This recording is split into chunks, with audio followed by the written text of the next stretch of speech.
বিভিন্ন স্বাদের গল্প শুনতে এখনই সাবস্ক্রাইব করুন আমাদের ইউটিউব চ্যানেল হররস্কোপ অফিসিয়াল। হ্যালো, আমি রয়েছি রক্তিম তোমাদের সঙ্গে, আর আজকে তোমাদের জন্য নিয়ে চলে এসেছি হেমন্ত দত্তর কলমে বঁটির দ্বিতীয় তথা অন্তিম পর্ব। গল্পে যাওয়ার আগে সবার কাছে একটা ছোট্ট অনুরোধ, যারা এখনও চ্যানেলটিকে সাবস্ক্রাইব করোনি তারা যাও, সাবস্ক্রাইব করো, বেল আইকন প্রেস করো, যাতে নতুন নতুন ভিন্ন স্বাদের গল্প সবার আগে পৌঁছে যায় তোমার কাছে।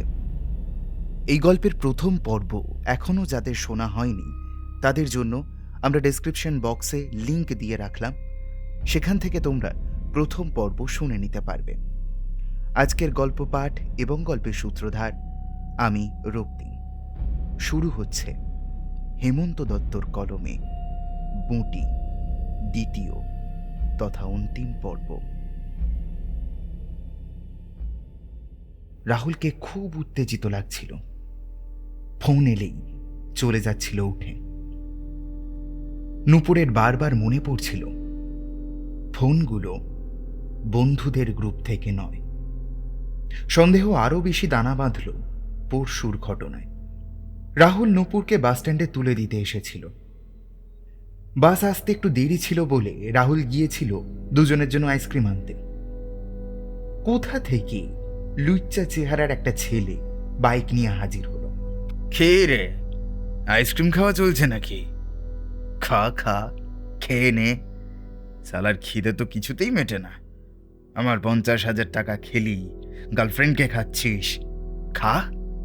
যাদব ভাই, আমি চেষ্টা করছি, কিন্তু আসলে লোকটা রাহুলের গলা টিপে ধরল। চুপ সালা, তোকে 2 দিন সময় দিচ্ছি, 2 দিন, মনে থাকে যেন। চলে গিয়েছিল ছেলেটা বাইক নিয়ে। রাহুল কপট একটা হাসি নিয়ে এসে বলেছিল, ওই আসলে একটা বাজি ধরা হয়েছিল বন্ধুদের মধ্যে, ওই সব নিয়েই। রাহুল আর কিছু বলার আগেই নূপুরের বাস এসে গিয়েছিল। সে আর কোনো প্রত্যুত্তর ছাড়াই উঠে পড়েছিল বাসে, বুকের ভিতর চাপা একটা ঝড় নিয়ে। নূপুর এখন দেখল রাহুল আর সেই মহিলা গলি পথের ডান দিক ঘুরল, নিঃশব্দে অথচ দ্রুত পায়। এগিয়ে গেল সে। আরো কিছুটা যাওয়ার পর একটা পুরনো দোতলা বাড়ির সামনে থামল তারা। ঘরের ভেতর তাদের ঢোকা পর্যন্ত অপেক্ষা করল নূপুর। তারা প্রায় নিঃশব্দে গিয়ে দাঁড়ালো দরজাটার সামনে। আলতো হাতে লোহার গেটটা খুলে ভেতরে ঢুকল। একটু অপেক্ষা করল। চারপাশ যেন বড় বেশি থমথমে। ঘরের ভেতরের দরজা খোলা। অতি সন্তর্পণে এগিয়ে গিয়ে উঁকি দিল সে। সামনে একটা টেবিল চেয়ার দেখা যাচ্ছে। চেয়ার এখন খালি। নূপুর ঢুকলো ভিতরে। বারান্দায় একটা স্ট্রেচার। এটা কি কোনো নার্সিং হোম?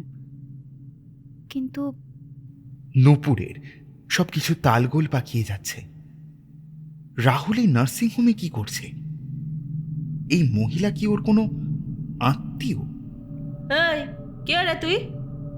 খ্যানখ্যানে গলাটা কানে যেতেই চকিতে ঘুরল নূপুর। দেখল একজন মাঝবয়সী মহিলা। এই টেবিল চেয়ারে নিশ্চয়ই এই মহিলাই বসে, হয়তো তারই মতো কোনো রিসেপশনিস্ট। কিন্তু নার্সিংহোম যদি হবে তাহলে লোকজন নেই কেন? নিশ্চয়ই কোনো গোলমাল আছে। কিরে বল, কে তুই? আমি আমি ওই তো রাহুলের সাথে এসেছি। হাহ, বুঝেছি, পেট খালাস করতে এসেছিস। তো এখানে দাঁড়িয়ে কেন? ওপরে চলে যা, ডাক্তারবাবু তো কখন এসে গেছে। হ্যাঁ হ্যাঁ, ওপরেই যাচ্ছি। নূপুর দ্রুত পায়ে জায়গাটা ছেড়ে চলে গেল। কিছুটা যেতেই বাঁ দিকে একটা সরু সিঁড়ি। সিঁড়ি ধরে উপরে উঠল সে। সামনে সরু বারান্দা, সেখানেও একটা স্ট্রেচার। নূপুর এক মুহূর্ত থামল। মহিলাটার কথা তার কানে বাজল একবার। পেট খালাস করতে এসেছিস মানে? অর্থাৎ ওই মহিলাটা প্রেগনেন্ট, আর তারই অ্যাবর্শন করাতে এসেছে রাহুল। নূপুরের মাথা যেন এক মুহূর্তের জন্য ঘুরে গেল। কোনো রকমে সামলালো নিজেকে। এই মহিলার ফোনই কি তাহলে বারবার আসতো রাহুলের কাছে? তাই কি দুদিন রাহুল এত উত্তেজিত ছিল? যাদব বলে লোকটার কাছে কি ওই অবৈধ সন্তানকে মহিলার পেট থেকে সরানোর জন্য ডাক্তারি খরচের টাকাটা ধার নিয়েছিল রাহুল? ও গড, নূপুর তো শেষ হয়ে গেল। সব দিয়েছে সে রাহুলকে, শরীর মন সব। বেপরোয়া একটা কান্না বের হয়ে আসতে চাইছে নূপুরের গলা ঠেলে। দাঁতে দাঁত চেপে সামলালো নিজেকে।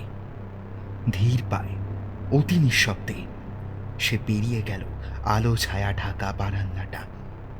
কোণের ঘরটা থেকে আলোর রেখা এসে পড়ছে বারান্দায়। নূপুর চোয়াল কঠিন করে এগিয়ে গেল।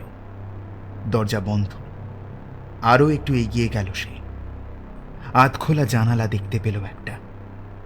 জানালার ছোট্ট ফাঁক দিয়ে উঁকি দিল ভিতরে। আধুনিক সব ডাক্তারি যন্ত্রপাতি দিয়ে ঘরটা সাজানো। এরকম একটা পুরনো বাড়ির ভেতরে এমন সাজানো অপারেশন থিয়েটার, ব্যাপারটা একদমই বেমানান। নূপুর আরও একবার উঁকি দিল ভিতরে। মহিলাকে উল্টে শোয়ানো হয়েছে, সম্ভবত অচেতন হয়ে আছে এখন। রাহুল দাঁড়িয়ে আছে ঠিক তার পাশে। ঠিক তার পাশেই একজন ডাক্তার, গায়ে নীল অ্যাপ্রন, মুখে মাস্ক, চোখে চশমা। মুখটা ঠিক বোঝা যাচ্ছে না, কিন্তু একটা জিনিস খটকা লাগলো নূপুরের। অ্যাবর্শন যদি হয় তাহলে মহিলাকে এভাবে উল্টে শোয়ানো কেন? আর কিছু ভাববার আগেই নূপুর দেখতে পেল ডাক্তারের হাতের ছুরি চকচক করে উঠল তীব্র আলোয়। ছুরির ধারালো ফলা স্পর্শ করল মহিলার নগ্ন কোমরে, একটু উপরে বাঁ দিক ঘেঁষে। এটা তো অ্যাবর্শন কেস নয়, এটা তো তার থেকেও ভয়ঙ্কর। মহিলার অজান্তেই হয়তো তার দেহ থেকে তুলে নেওয়া হতে চলেছে তার কিডনি। তবে তবে কি রাহুল কিডনি পাচার চক্রের সাথে যুক্ত? নিজের ওই মহিলা কি জানে? নূপুরের শরীর কাঁপতে শুরু করলো থরথর করে। মনে হলেও এক্ষুনি পড়ে যাবে সে। রাহুল আসলে একজন। হঠাৎ নূপুরের ফোনটা বেজে উঠল। ও শিট! নূপুর তাড়াতাড়ি ব্যাগ থেকে ফোনটাকে বের করে অফ করতে চাইল, কিন্তু ততক্ষণে খুলে গেছে জানলা। নূপুর! নূপুর এক পলক দেখল রাহুলকে, আর ঠিক তারপরই দৌড় দিল। দৌড়তে দৌড়তেই বুঝতে পারল রাহুল তাকে তাড়া করছে।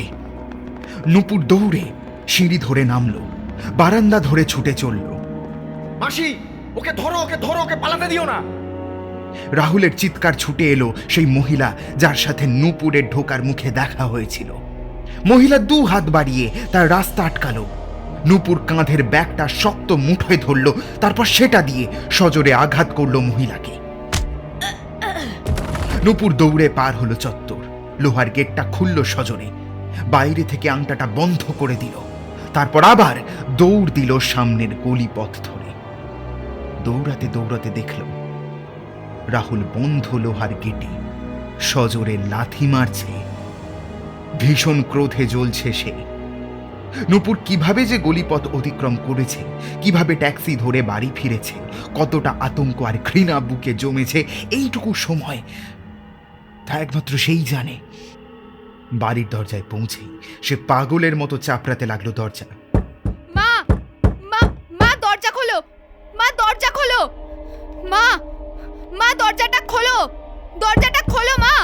মা, দরজা খোলো! একটু পরই দরজাটা খুলল। নূপুর ঝড়ের বেগে ঘরে ঢুকে বন্ধ করলো দরজাটা। কি হলো?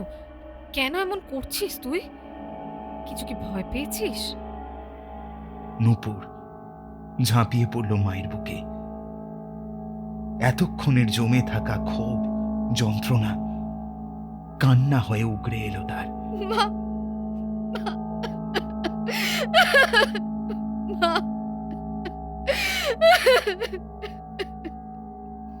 ভীষণ ক্লান্তি নিয়ে শুয়েছিল নূপুর। রাতের খাবার জন্য মা ডেকেছিল, সে যায়নি।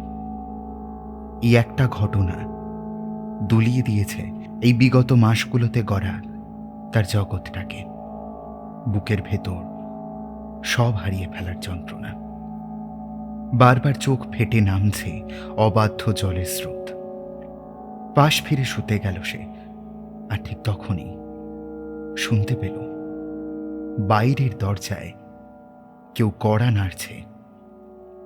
একটু পরেই রাহুলের গলাটা শুনতে পেল সে। নূপুর, এই নূপুর, দরজা খোলো নূপুর। নূপুরের বুকটা ধক করে উঠল, বিছানা ছেড়ে নামল, বের হলো বাইরে। দেখল তার মাও ঘর ছেড়ে বেরিয়ে এসেছে। কে তোকে এত রাতে ডাকছে রে? আমি দেখছি। কিন্তু কিন্তু ছেলেটা কে? বললাম না শুতে যাও, আমি দেখছি। নূপুর, দরজা খোলো, কথা আছে। নূপুর এক ভীষণ রাগ নিয়ে এগিয়ে যায় দরজার কাছে। বন্ধ দরজার এপার থেকেই বলল, তুমি চলে যাও রাহুল, তোমার সাথে আমার কোনো কথা নেই। আরে দরজা তো খোলো, কি বলি শোনো আগে। আমি তোমার কোনো কথা শুনতে চাই না। চলে যাও, চলে যাও এখান থেকে। তুমি মানুষ নও, শয়তান একটা, ক্রিমিনাল। তুমি তুমি চলে যাও এখান থেকে। একদলা কান্না জড়িয়ে গেল নূপুরের গলায়। কাঁপতে থাকা শরীরটা নিয়ে সে বন্ধ দরজায় ঠেস দিয়ে বসে পড়ল। মা ধীর পায়ে এগিয়ে গেল নূপুরের দিকে। সে যেন এই ঘটনায় ভীষণ রকমের ভ্যাবাচাকা খেয়ে গেছে, সেটা তার মুখ দেখেই বোঝা যায়। দরজা খুলবে না তো? বেশ, তোমার ফোনে একটা জিনিস পাঠাচ্ছি, সেটা দেখো, দেখলে নিজেই দরজা খুলে দেবে। রাহুলের কথায় এমন কিছু ছিল, নূপুরের বুকটা দুলে উঠল। ছুটে গেল ঘরে, বিছানা থেকে তুলল ফোনটা। হোয়াটসঅ্যাপে একটা ফটো ওপেন করল, আর ওপেন করতেই নূপুরের মাথায় যেন বাজ পড়ল। মোবাইলটা হাত থেকে পড়ে গেল বিছানায়। আঁতকে পিছিয়ে এলো সে। নূপুর বেবি, এইবার তো দরজা খুলবে। যন্ত্রচালিতের মতো এগিয়ে দরজাটা খুলল নূপুর। রাহুল ঘরে ঢুকতেই দরজাটা বন্ধ করে দিল সে। ভাগ্যিস নূপুরদের বাড়িটা অপেক্ষাকৃত নির্জনে, না হলে রাত বিরেতে এমন ঘটনায় কি যে হতো কে জানে। রাহুল ঘরে ঢুকে এক পলক নূপুরের মাকে দেখল। টলতে টলতে এগিয়ে গেল একটু। আরে শাশুমা, পেন নাম নেবেন, পেন নাম। কি হচ্ছেটা কি রাহুল? তুমি কে বাবা? এত রাতে কেন এসেছো? আমি? আপনার মেয়ে বলেনি আমি আপনার মেয়ের নাং? নাং বোঝেন না? আমি আপনার মেয়ের নাং। রাহুল, এক্ষুনি বেরিয়ে যাও ঘর থেকে। আমি তোমার মুখ দেখতে চাই না। তুমি তুমি একটা আরে বলো, বলো আমি কি? বলো, বলো। রাহুল চেপে ধরল নূপুরের গাল। কি হলো বল। আমি কি জানোয়ার, ক্রিমিনাল?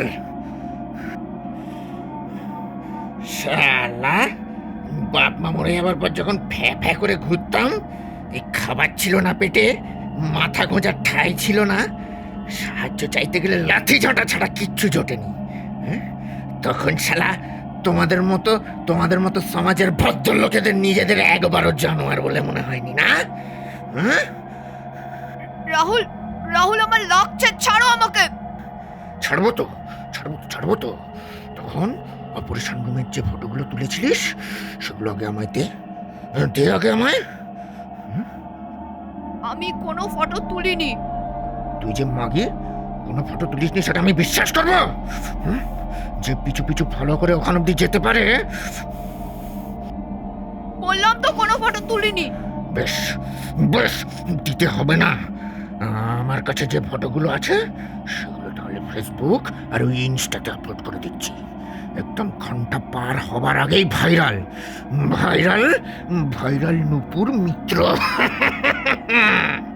ভাই, কোন ফটো? কি ভাইরাল? আরে শাশুমাকে তো দেখানোই হয়নি। দাঁড়ান দেখাচ্ছি, দেখে খুশিতে একেবারে লাফিয়ে উঠবেন আপনি। রাহুল পকেট থেকে ফোনটা বের করে নূপুরের মাকে দেখাবার উপক্রম করতে নূপুর সজোরে ধাক্কা দিল রাহুলকে। রাহুল ছিটকে পড়ল মেঝেতে। মা তোমাকে কখন ঘরে যেতে বলেছি? এক্ষুনি ঘরে যাও। এই জানোয়ারটার মুখ দেখলেও পাপ হয়। ঝটকা দিয়ে উঠে দাঁড়ায় রাহুল, ছুটে এসে চেপে ধরে নূপুরের গলা, ঠেলে নিয়ে গিয়ে দেওয়ালে চেপে ধরে তাকে। ফটোগুলো দিবি না? হ্যাঁ, তোকে সুযোগ দিয়েছিলাম, তুই শুনবি না তো? আমাকে আমাকে জেলে পাঠাবি, তাই তো? কিন্তু তার আগে তোকেও।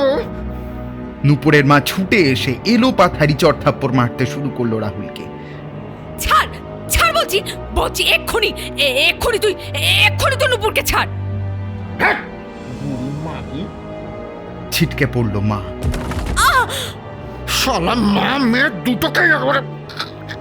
কথাটা শেষ হবার আগেই নূপুরের মা আবারও উঠে এসে চড় থাপ্পড় মারতে লাগলো রাহুলকে। নূপুরকে ছেড়ে রাহুল এগিয়ে গেল তার মায়ের দিকে, চুলের মুঠি ধরে আছড়ে ফেলল মাটিতে। বুড়ো বয়সে ক্ষমতা দেখানো হচ্ছে। দেখবি দেখবি তোর মেয়ের কীর্তি, দেখবি কেমন করে আমার সাথে নার্সিংহোমে ন্যাংটো হয়। রাহুল!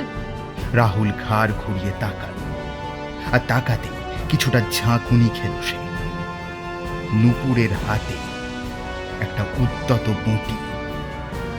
রাহুল দ্রুত গোছালো নিজেকে, নূপুরের মাকে ছেড়ে এগিয়ে আসতে গেল নূপুরের দিকে। ভয় দেখাতে চাস আমাকে?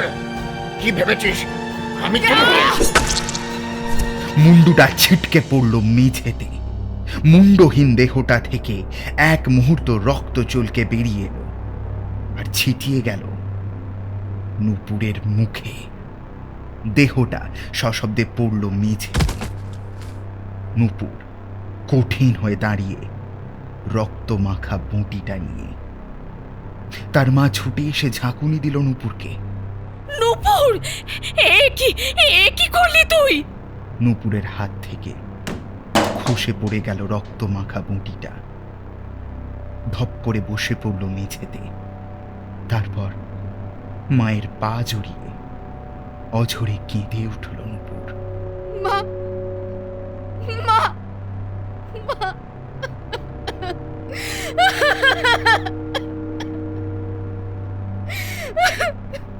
কেটে যায় অনেকটা সময়। নূপুর আর তার মা পাথরের মূর্তির মতো বসে রইল। তাদের সামনে পড়ে আছে একটা কাটা মুন্ডু আর মুন্ডহীন একটা কাটা দেহ। কাটা গলা থেকে তখনও বের হচ্ছে রক্ত। নূপুর উঠল। ও মা, নূপুর, এই নূপুর, তুই কোথায় যাচ্ছিস মা? কোথায় কোথায় যাচ্ছিস তুই? আসছি। চোয়াল কঠিন করে এগিয়ে গেল বাথরুমে। মুখটা পরিষ্কার করলো প্রথম, তারপর একটা বড় প্লাস্টিক, একটা বস্তা আর অনেকটা দড়ি নিল। রাহুলের পকেট থেকে বের করলো ফোনটা। তারপর কাটা মুন্ডুটা প্লাস্টিকে ভরে বাঁধল দড়ি দিয়ে। কাটা দেহটা ভরল টেনে হিচড়ে বস্তার ভেতর। দড়ি দিয়ে শক্ত করে বাঁধল মুখটা। দরজা খুলে বাইরে গেল। এক পলক জরিপ করল সামনের রাস্তাটা। কোনো লোকজন নেই এত রাতে, থাকার কথাও নয়। বাড়ির লাইটগুলো নেভালো আগে, তারপর বারান্দায় রাখা সাইকেলটা নামালো সামনের চত্বরে। কাটা মুন্ডুর প্লাস্টিকটা সাইকেলের বাস্কেটে রাখলো। তারপর দু হাত দিয়ে টানতে টানতে বস্তাটা তুলল সাইকেলে। তুমি দরজাটা বন্ধ করে দাও মা, আর মেঝেটা তাড়াতাড়ি পরিষ্কার করে ফেলো। আমি এক্ষুনি আসছি। চলে গেল নূপুর। তার মা এক মুহূর্ত দেখল কেমন করে অন্ধকারে মিলিয়ে গেল তার মেয়েটা। তারপর ফিরে এলো ঘরের ভিতর, বন্ধ করলো দরজা। এবার শুরু করতে হবে সব দাগ মোছার কাজ। ভয়ানক কঠিন এক কাজ। পরের দিন নির্দিষ্ট সময় তৈরি হয়ে নিল নূপুর। মা কিছুটা অবাক হয়ে জিজ্ঞেস করলো, হ্যাঁ, এখন কোথায় যাচ্ছিস নূপুর? যেখানে রোজ যাই, নার্সিংহোমে। আর আর রাহুল? রাহুল? কে রাহুল মা? তুমি কোনো রাহুলকে চেনো না। দরজা খুলল নূপুর। বের হতে গিয়েও থামল সে। ঘাড় ঘুরিয়ে তার মাকে বলল, মা, রাহুল মিশ্র নামে কাউকে কোনো দিন তুমি দেখোনি। নিজের চেম্বারে বসে ঘটনাগুলো সাজাতে চাইছিল অগ্নি। তমাল হাজির হলো দরজায়। স্যার আসবো? এসো। এরপর কি করণীয় স্যার? আমার মনে হয় যদি নার্সিং হোমগুলো আরেকবার রেড করা যেত। কিসের ভিত্তিতে? শুধু যাদবের কথার ভিত্তিতে কি এত বড় কাজে নামা যায়? রাহুল মিশ্রকে যদি কোনোভাবে পাওয়া যেত। বিশাল যাদবকে যতই রাহুল মিশ্রের শুট আউটের গল্প শোনায়, তাকে আমাদের খুঁজে বার করতেই হবে। যদি কোনো একটা লিড পাওয়া যেত। কিন্তু স্যার, যদি সত্যি রাহুল মিশ্রকে খুন করা হয়ে থাকে তখন? সেই সম্ভাবনা এখন যে প্রবল তা তো বেশ বুঝতেই পারছি। সে যে দলে কাজ করত তাদেরই হয়তো কেউ সরিয়ে ফেলেছে। কিন্তু সেটাও যদি হয়ে থাকে, ডেড বডিটা তো পেতে হবে, নাহলে কেস টিকবে না। ওরা জোরালো উকিল লাগাবে, আর পুলিশকে ন্যাংটো হয়ে কোর্টরুম থেকে বেরিয়ে আসতে হবে। চুপ করে যায় অগ্নি। তার মুখ দেখে বোঝা যায় সে ভিতরে ভিতরে ভীষণ ছটফট করছে। আচ্ছা, আমি কি তাহলে এখন আসবো স্যার? আচ্ছা, রাহুলের ফোনের কিছু ডিটেলস পাওয়া গেছে? আর স্যার, ফোনটা তো ড্যামেজ অবস্থায় পাওয়া গেছে, তাই বের করতে একটু অসুবিধা হচ্ছে। আমি প্রসূনকে বলে দিয়েছি, ওই ব্যাপারে এক্সপার্ট। দেখি ও যদি কিছু বার করতে পারে। একবার দেখো কতটা প্রোগ্রেস করেছে সে। তমাল বেরিয়ে গেল। একটু পরই ফিরে এলো দ্রুত পায়ে। স্যার, এই প্রসূনের চেম্বারে এক্ষুনি আসুন, বিশাল ব্যাপার।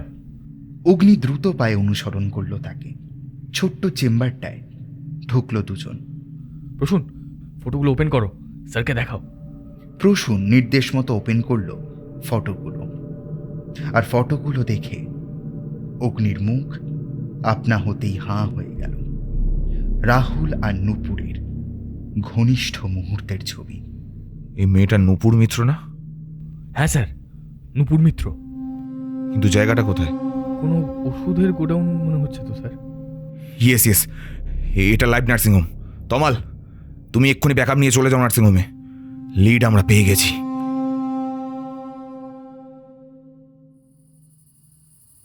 নূপুরের মা যখন বাসস্ট্যান্ডে নামল তখন সন্ধে হয়ে গেছে। দ্রুত পায়ে সে বাড়ি ফিরছিল। অন্ধকারের জন্য হোক বা আনমনা থাকার জন্য একটা লোকের সঙ্গে ধাক্কা লেগে গেল তার। এই, কে রে তুই? দেখে যেতে পারিস না?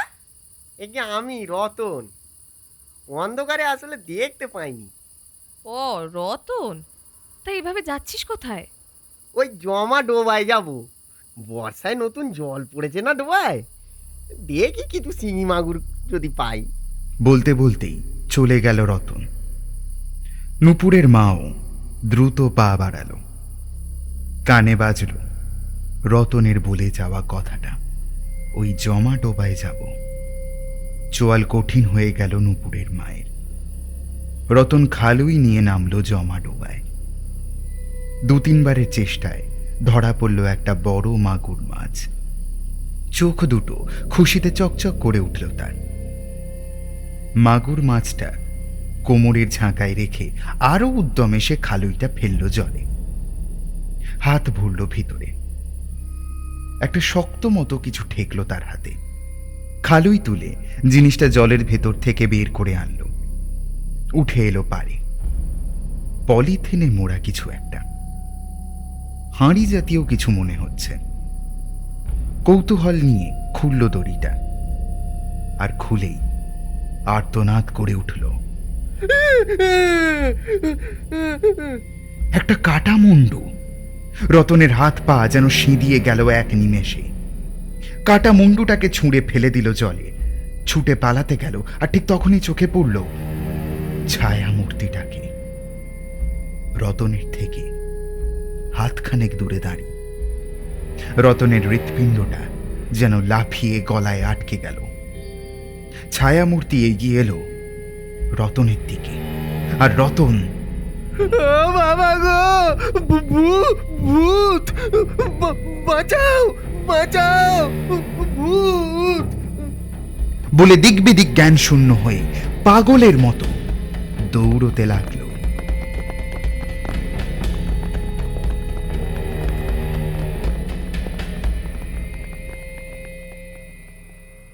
নার্স ওষুধের ফাইলটা থেকে ওষুধটা নিতে গেল সিরিঞ্জে, কিন্তু অসাবধানতায় পড়ে গেল সেটা। সামান্য যেটুকু ফাইলে ছিল সেটুকুই সিরিঞ্জে নিয়ে পুশ করল নূপুর মিত্রকে। তারপর দ্রুত ফাইল আর সিরিঞ্জটা ডাস্টবিনে ফেলে দিল। নার্সিংহোমের সামনে গাড়িটা রেখে দ্রুত পায়ে ঢুকল অগ্নি। সোজা সিঁড়ি ভেঙে দোতলায় উঠল। নূপুর মিত্রকে ভীষণ দরকার। সব রহস্যের সমাধান ওই নূপুরের কাছেই আছে। কিন্তু কেবিনে ঢুকে থমকে গেল সে। বেড ফাঁকা। তবে কি নূপুর মিত্রের ছুটি হয়ে গেছে? বারান্দার দিকে তাকালো, দেখল একজন নার্স বারান্দা পেরিয়ে যাচ্ছে। সিস্টার, একটু শুনবেন? Yes sir. নূপুর মিত্রের কি রিলিজ হয়ে গেছে? না স্যার, উনি হয়তো ভয়ঙ্কর কিছুর ভয় পেয়ে বেড থেকে পড়ে গিয়ে কোমরে চোট পেয়েছেন। একটা ছোট্ট অপারেশন হবে। আমাদের এই নার্সিংহোমে ব্যবস্থা নেই, তাই ডক্টর দত্ত ওনাকে নিয়ে গেছেন। কোথায় নিয়ে গেছেন? সেটা আমি ঠিক বলতে পারছি না। চলে গেল নার্স। অগ্নির নাক থেকে হতাশার একটা শ্বাস বেরিয়ে এলো আওয়াজ করে। হতাশাটা নিয়ে বেরিয়ে এলো সে বাইরে। সিগারেট ধরালো একটা, ফোন করলো তমালকে। তমাল, কনফার্ম হয়েছে? হ্যাঁ স্যার, লাইফলাইন নার্সিং হোমের বেসমেন্ট এটা। ডক্টর বসু নিজে কনফার্ম করেছে। ওকে, তুমি মেডভিউতে চলে এসো, ব্যাকআপকে ফিরে যেতে বলো। অগ্নি সিগারেটে টান দিল আনমোল। নূপুর মিত্র ফিরে আসা পর্যন্ত অপেক্ষা করতে হবে তাকে। বেশ কিছুটা পর তমাল এসে হাজির হলো। স্যার, এখানে কি কোনো... নূপুর মিত্র ডক্টর দত্তের সাথে কোন একটা অপারেশনের জন্য গেছেন। ফেরা পর্যন্ত আমাদের অপেক্ষা করতে হবে। হ্যাঁ, ডক্টর দত্তের গাড়িটা দেখলাম ওই পাকমারা গলির দিকে গেল। পাকমারা গলি? কিন্তু ওখানে তো কোনো নার্সিংহোম নেই। অগ্নির কপালে পুরো ভাঁজ দেখা গেল। সিগারেটে আরও একটা টান দিতে যাবে তখন কানে বাজল বিশাল যাদবের কথাটা। নামটা ঠিক জানি না, তবে এখানকারই কোনো এক নার্সিংহোমের মালিক। ও শিট! তমাল, এক্ষুনি গাড়িতে ওঠো, নূপুর মিত্রকে আমাদের বাঁচাতে হবে। তমাল গাড়িতে উঠে বসতেই অগ্নি গাড়িটা ঝড়ের বেগে চালিয়ে দিল।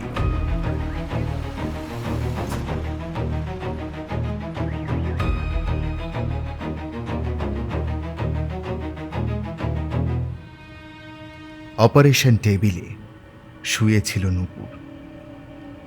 কেমন যেন ঘোরে ডুবে আছে সে, কিন্তু অচেতন নয়। ডক্টর দত্তর হাতের ছুরিটা চকচক করে উঠল। ডক্টর দত্ত আজ একাই। এতদিন এই কাজে রাহুল থাকত, কিন্তু সে তো নিরুদ্দেশ। যতদিন না বিশ্বস্ত কাউকে পাওয়া যাচ্ছে ততদিন একাই করতে হবে এই কাজ। এমনকি মাসিকেও ছুটি দিয়ে দিয়েছে। ডক্টর দত্তকে এখন শুধু নূপুরের শরীর থেকে একটা কিডনি তুলে নিতে হবে, তারপর সেটা পাঠিয়ে দেবে নির্দিষ্ট ঠিকানায়।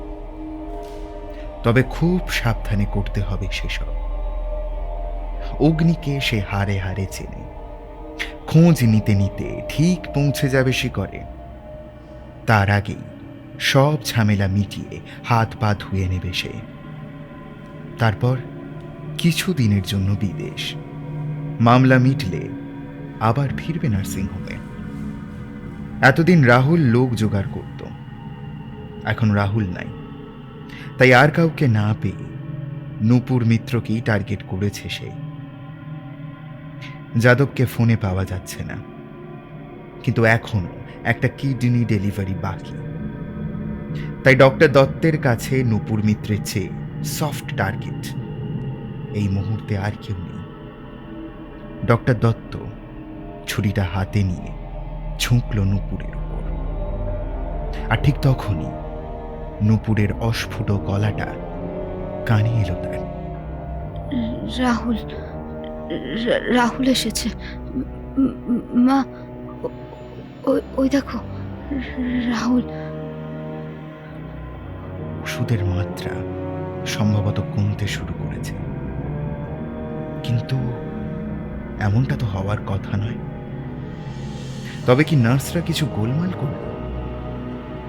কিন্তু এই মুহূর্তে ডক্টর দত্তর হাতে আর কোনো উপায় নেই। তাই বেপরোয়াভাবে শুইয়ে রাখতে চাইল সে নূপুরকে। কিন্তু তখনই নূপুর চিৎকার করে উঠল, ওই যে রাহুল এসেছে, ওই তো হাতে বটি। শুয়ে পড়ো এখানে, কেউ নেই। এসব তোমার মনের ভুল। তোমার কোমরে অপারেশনটা দরকার। ওই তো ওখানে রাহুল, ওই কোনায় দাঁড়িয়ে আছে। এক্ষুনি মেরে ফেলবে আমাকে।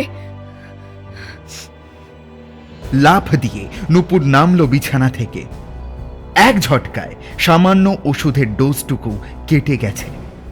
দৌড় দিল সে। মা, আমায় বাঁচাও, রাহুল আমায় মেরে ফেলবে। মা, বাঁচাও। নূপুর দাঁড়াও, বাইরে যেতে পারবে না তুমি। নূপুর ঘাড় ঘুরিয়ে দেখলো একবার। ডক্টর দত্ত ছুরি হাতে ছুটে আসছে, কিন্তু নূপুরের মনে হলো যে ছুটে আসছে সে ডক্টর দত্ত নয়, সে যেন রাহুল। তার হাতে ধারালো বুটি। আর্তনাদ করতে করতে ছুটে চলল নূপুর। মা, বাঁচাও আমাকে, রাহুল আমাকে মেরে ফেলবে। ঠিক এই সময়টাতে বারান্দায় এসে দাঁড়িয়েছিল অগ্নি।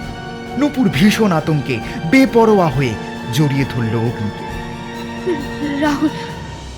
রাহুল আমাকে মারতে এসেছে। মা, বাঁচাও। চেতন হারিয়ে অগ্নির বুকে পড়ে গেল নূপুর। তমাল, নূপুরকে এক্ষুনি এখান থেকে নিয়ে যাও। তমাল নির্দেশ পেতে দ্রুত এগিয়ে এলো। সোজা ওনার বাড়ি যাবে। থানা থেকে লেডি কনস্টেবল মনিকাকেও তুলে নাও। আমি ঠিক সময় মতো তোমাদের মিট করব। তমাল চলে গেল। ডক্টর দত্ত তখনও দাঁড়িয়ে। অগ্নিকে এখানে দেখবে সে ভাবতেও পারেনি, তাই থমকে দাঁড়িয়ে গেছে। অগ্নি ধারালো একটা হাসি নিয়ে এগিয়ে যায় ডক্টর দত্তর দিকে। তা বলুন ডাক্তারবাবু, আপনাকে ঠিক কিভাবে সম্মান জানাবো? কিডনি পাচারের মতো এমন একটা মহান কাজ আপনাদের মতো নামী ডাক্তাররা না করলে আর কে করবে বলুন? অগ্নি শোন, আমি তোকে সব... চাপ! একটাও কথা বলবি না। তুই রাহুল মিশ্রকে চিনিস না? সেদিন শালা বেমালুম অভিনয় করে গেলি। হ্যাঁ শালা, তোর জন্য আমার গর্ব হতো রে। এইখানে আমি রেখেছিলাম তোকে। সকলকে বলতাম তুই কত বড় ডাক্তার, কিন্তু তুই যে আসলে একটা... ছি ছি শালা, ধিক্কার তোকে। ডক্টর দত্ত ধীর পায়ে এগিয়ে এলো অগ্নির দিকে। স্থির দৃষ্টি নিয়ে অগ্নি ডক্টর দত্তর বাঁ হাতটা ধরল। আমি ভাবতেও পারিনি রে তুই এসবের সাথে যুক্ত। চল থানায় চল। অগ্নি হাতটা ধরে পা বাড়াতে গেল, কিন্তু ঠিক তখনই ডক্টর দত্ত হাতের ছুরিটা সজোরে চালিয়ে দিল অগ্নির ঘাড় লক্ষ্য করে। অগ্নি দ্রুত সরিয়ে নিল মাথাটা। ছুরিটা গাঁথল অগ্নির কাঁধে। কাঁধটা চেপে ধরে বসে পড়ল মেঝেতে। ডক্টর দত্ত বারান্দা ধরে দৌড় দিল। কাঁধটা চেপে ধরে ডক্টর দত্তকে ধরার জন্য দৌড় দিল অগ্নিও। হাত বেয়ে তার গড়িয়ে নামছে রক্তের স্রোত। পরিতোষ, পরিতোষ দাঁড়া, তুই কোনোভাবেই পালাতে পারবি না। আমার কথাটা শোন, নইলে কিন্তু আমি তোকে। হঠাৎ দুম দুম করে দুবার শব্দ, দুটো আগুনের গোলা গলিপথ থেকে এসে গেঁথে গেল পরিতোষের বুকে। একটা বাইক তীব্র বেগে অদৃশ্য হল, আর পরিতোষের রক্তস্নাত দেহটা পড়ে গেল চত্বরে। গাঁয়ের মুখে ঢুকে গাড়িটা থামালো অগ্নি। কাঁধের ক্ষত থেকে চুঁইয়ে চুঁইয়ে রক্ত নামছে। গাড়ি থেকে নামলো সে, দেখল চালা ঘরের দাওয়ায় একটা লোক বসে আছে। অগ্নি ডাক দিল, এই শোনো, বলছি নূপুর মিত্রের। কথাটা শেষ হওয়ার আগেই লোকটা অগ্নির পায়ে ঝাঁপিয়ে পড়ল। সত্যি বলছি স্যার, আমি কাটা মুন্ডুর ব্যাপারে কিচ্ছু জানিনি। আমি সেদিন মাছ ধরতে গিয়ে। কে রে তুই? কোন কাটামুন্ডুর কথা বলছিস? স্যার স্যার আমি রতন স্যার, বিশ্বাস করুন স্যার। সেদিন আমি মাছ ধরতে গিয়েছিলাম, কিন্তু একটা। আরে কি হয়েছে সেটা একটু গুছিয়ে বলতো, আমার মাথায় সব ঘেঁটে যাচ্ছে। রতন বলে চলল মাছ ধরতে ডোবায় গিয়ে যে কাটা মুন্ডু পেয়েছিল সেসবের কথা। অগ্নির চোয়াল কঠিন হলো, একটু গোছালো নিজেকে, মৃদুস্বরে জিজ্ঞেস করল, আর ওই ছায়ামূর্তি না কি একটা বলছিলিস? ঠিক বলতে পারবো নি স্যার। একবার মনে হলো ভূত, একবার আবার মনে হলো অন্য কিছু, আর একবার মনে হলো ওইটা বোধহয় নূপুরের মা। বুঝেছি। আচ্ছা, তোর কাছে জাল আছে? হ্যাঁ স্যার, কিন্তু জাল দিয়ে কি হবে স্যার? কই মাছ ধরবো, নে জালটা নিয়ে আয়, ওই ডোবায় যেতে হবে। তমাল কিছুটা উত্তেজিত হয়ে পায়চারি করছিল। একটু পরেই অগ্নি হাজির হলো গাড়ি নিয়ে নূপুর মিত্রের বাড়ির সামনে। গাড়ির ভিতরে রতন কাটা মুন্ডু নিয়ে বসে। গাড়ি থেকে নেমে অগ্নি একবার চারপাশটা দেখল, তারপর তমালকে উদ্দেশ্য করে বলল, তমাল, তুমি নূপুরের মাকে নিয়ে স্টেশনে যাও, আর ব্যাকআপ লাগবে না। গাড়িতে যে বসে আছে সে আমাদের উইটনেস, ওর সাথে কাটা মুন্ডু আছে একটা, ওটাকে ফরেন্সিকে পাঠানোর ব্যবস্থা করো। হ্যাঁ, কাটা মুন্ডু কার স্যার? সম্ভবত রাহুল মিশ্রের। টেস্ট করলে সবই কনফার্ম হয়ে যাবে। আর বডিটা? আছে, সেটাও জল থেকে তোলার ব্যবস্থা করতে হবে।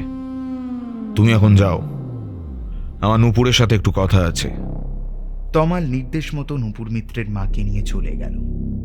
গাড়িটা চলে গেলে অগ্নি ঢুকলো ঘরের ভেতর। দেখল লেডি কনস্টেবল মনিকা দাঁড়িয়ে। এক মুহূর্ত নিজেকে গোছালো, তারপর মনিকাকে উদ্দেশ্য করে নূপুরের কথা জানল। মনিকা ইশারা করে দেখালো ঘরের ভেতর।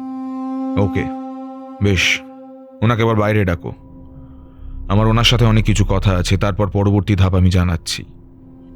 আলতো মাথা নাড়ল মনিকা, তারপর টোকা দিল দরজায়। বেশ কয়েকবার টোকা দেওয়ার পর নূপুর মিত্র বের হয়ে এলো ঘর থেকে। দরজাটা বন্ধ করে এসে দাঁড়ালো অগ্নির সামনে। অগ্নি মনিকাকে বাইরে যাওয়ার ইশারা করতে সে নিঃশব্দে বেরিয়ে গেল। একবার গোটা ঘরটা দেখল অগ্নি। কে জানে, হয়তো পুলিশের চোখ খুঁজতে চাইল রক্তের কোনো দাগ। তারপর মৃদু স্বরে নূপুর মিত্রকে উদ্দেশ্য করে বলল, নূপুর, আপনি বসুন, আপনার সাথে আমার বেশ কিছু কথা আছে। নূপুর বসল নিঃশব্দে। অগ্নিও বসল একটা চেয়ার টেনে। নিজেকে গোছালো একটু, তারপর বলতে শুরু করল। নূপুর, আমি আপনাকে একে একে সব ঘটনাগুলো বলে যাচ্ছি, কোথাও কোনো ভুল হলে ধরিয়ে দেবেন। রাহুল মিশ্রের সাথে আপনার ঘনিষ্ঠতার কথা আপনি স্বীকার করেছেন, কিন্তু সেই ঘনিষ্ঠতা একদম শারীরিক সম্পর্ক অবধি পৌঁছায়। আপনাদের অন্তরঙ্গ মুহূর্তে ছবি তুলে রাখে রাহুল মিশ্র। আপনি সেটা জানতেও পারেন না, ঠিক যেমন জানতে পারেন না যে রাহুল মিশ্র কিডনি পাচার চক্রের সাথে যুক্ত। পরে হয়তো কোনোভাবে আপনি ব্যাপারটা জানতে পারেন, আর এই নিয়ে রাহুলের সাথে আপনার মনোমালিন্য আর কথা কাটাকাটি শুরু হয়। রাহুল সম্ভবত, মানে আমি বলতে চাইছি খুব সম্ভবত, আমার অনুমান এটাই যে রাহুল আপনাদের বাড়িতে এসে আপনাকে থ্রেট দেয়, আপনার অন্তরঙ্গ মুহূর্তে ছবি দেখিয়ে আপনার মুখ বন্ধ করতে চায়। আর সেই সবের ভয়েই চরম ঘৃণায় আপনি ধারালো কিছু দিয়ে রাহুলকে খুন করেন, মুন্ডু কেটে ফেলে দেন দেহ থেকে যাতে শনাক্ত না করা যায়। তারপর দেহ আর কাটা মুন্ডু ফেলে দেন ওই জমা ডোবার জলে। কি নূপুর মিত্র, আমি ঠিক বলছি তো? আপনি ঠিক করেছেন না ভুল করেছেন সেসব আইনের বাইরে, কিন্তু আইন আপনাকে শাস্তি দেবেই রাহুল মিশ্রকে খুনের অপরাধী হিসাবে। এ ব্যাপারে আপনার কিছু বলার আছে? রাহুল মারা যায়নি, সে এখনো আছে। প্রতিটা মুহূর্তে ও আমাকে ছায়ার মতো অনুসরণ করছে। আমাকে মেরে তারপরেও শান্তি পাবে। আমি জানি আপনার মানসিক অবস্থা ঠিক নেই, তাই এরকম প্রলাপ বকছেন। এগুলো সবই হ্যালুসিনেশন। আমি আপনার মেডিকেল রিপোর্ট পড়েছি। আপনি নার্সিংহোমে বিভিন্ন সময় রাহুলের নাম ধরে চিৎকারও করেছেন, কিন্তু আবারও বলছি যে সবই আপনার হ্যালুসিনেশন। কারণ আপনি নিজেও জানেন রাহুল মিশ্রকে আপনি নিজের হাতে খুন করেছেন। রাহুল এখনো আছে, আমায় মারতে চাইছেও। কেন প্রলাপ বকছেন নূপুর মিত্র? আপনার এই প্রলাপ তো আর সত্যিকে মিথ্যে করে দিতে পারে না। আপনি নিজেও জানেন আপনি নিজের হাতে খুন করেছেন রাহুল মিশ্রকে। জানি আমার কথা আপনার বিশ্বাস হবে না, কিন্তু সত্যি রাহুল আছে, আর ও আমাকে খুন করতে চায়। আমার কথা যদি বিশ্বাস না হয় তাহলে নিজেই ঘরে গিয়ে দেখুন। আচ্ছা বেশ, আপনার মনের সান্ত্বনার জন্য না হয় আমি সেটা করছি, যদিও এটা করতে আমি বাধ্য নই। তবু আপনার মনের সান্ত্বনার জন্য না হয় একবার দরজাটা খুলেই দেখছি। অগ্নি নূপুরের বেডরুমের দিকে এগিয়ে যায়, খোলে বন্ধ দরজাটা। আর বন্ধ দরজা খুলতেই দৃশ্যটা দেখে ভীষণ আতঙ্কে পিছিয়ে এলো সে। ঘরের মেঝে ভেসে যাচ্ছে রক্তে, আর নূপুরের গলা কাটা দেহটা পড়ে আছে সেখানে। ঠিক তার পাশেই পড়ে আছে একটা রক্তাক্ত বুটি। অগ্নি ভীষণ ভয় নূপুরের বসে থাকা চেয়ারটার দিকে তাকালো। চেয়ার একদম ফাঁকা, সেখানে কেউ নেই। ভীষণ ভয় অগ্নি চিৎকার করে উঠল, মনিকা, মনিকা, তোমার!